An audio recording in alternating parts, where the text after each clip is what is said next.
آج کا ٹاپک ہمارا جو ہے بہت ہی انٹرسٹنگ ہے۔ ظاہر کرپشن پہ ہم بات کریں گے کہ آپ استاد ہیں، لیکن یہ اس سے بھی امپورٹنٹ بات یہ ہے کہ آپ استاد کس کے ہیں۔ وہ ہیں پولیس آفیسرز کے استاد، کہ آپ کسی تفتیشی آفیسر کے استاد ہیں، آپ کسی انٹیروگیٹر کو ڈیولپ کر رہے ہیں، اس کے استاد ہیں۔ پولیس رول کے جو لکھنے والے تھے انہوں نے ہمیں کہہ دیا رول میں کہ مشاہدہ ہائی کرو، پھر آپ سوچیں گے، غور و فکر کریں گے کہ مجھے کس طرح کا استاد بننا ہے۔ استاد کی اور کرپشن کی جو کیسے انڈرسٹینڈ کرے گا، جس طرح انصاف کے لیے ایف آئی آر کا جلد درج ہونا بہت ضروری ہے، ورنہ انصاف آپ کا وہیں پہ ڈسٹروائے ہو سکتے ہیں۔ ایف آئی آر اگر ہو گئی تو پھر تفتیش کے لیے crime scene investigation, crime scene monitoring urgent اور میرٹ پہ بہت ضروری ہے۔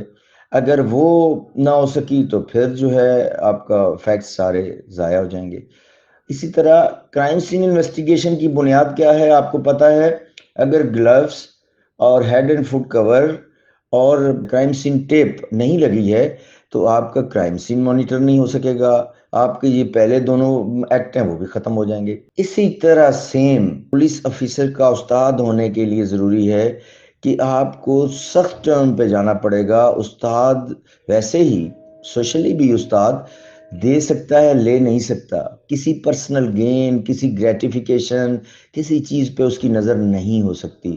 اور آپ کو یہ سمجھنا ضروری ہے کہ آپ بحیثیت استاد ٹریننگ سینٹر کی جو کی پنچ ہے، جو بنیاد ہے، وہ یہ ہے ان آل اسپیکٹ کسی سائڈ پہ بھی کرپشن نہ ہو رہی ہو۔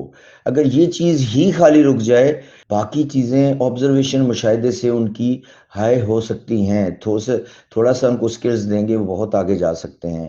لیکن اگر کہیں کرپشن کسی کونے میں چل رہی ہے تو پھر جتنی سکلز دیں گے وہ ساری سکلز، ساری ایکسپرٹیز نیگیٹو زون میں جا کے اتنی ہی نیگیٹو سوشلی ہمیں نظر آئیں گی، کاؤنٹر کرنا مشکل ہو جاتا ہے۔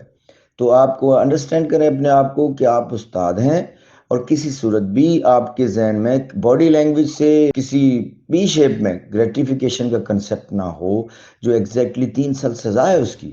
اب ہم آتے ہیں ڈیٹیل کرپشن کی ڈیبیٹ پہ کہ کرپشن کیا چیز ہے، اس کی کتنی کائنڈز ہیں، کس شیپ میں وہ ان ہوتی ہے، آہستہ آہستہ سرائیت کیسے کرتی ہے وہ۔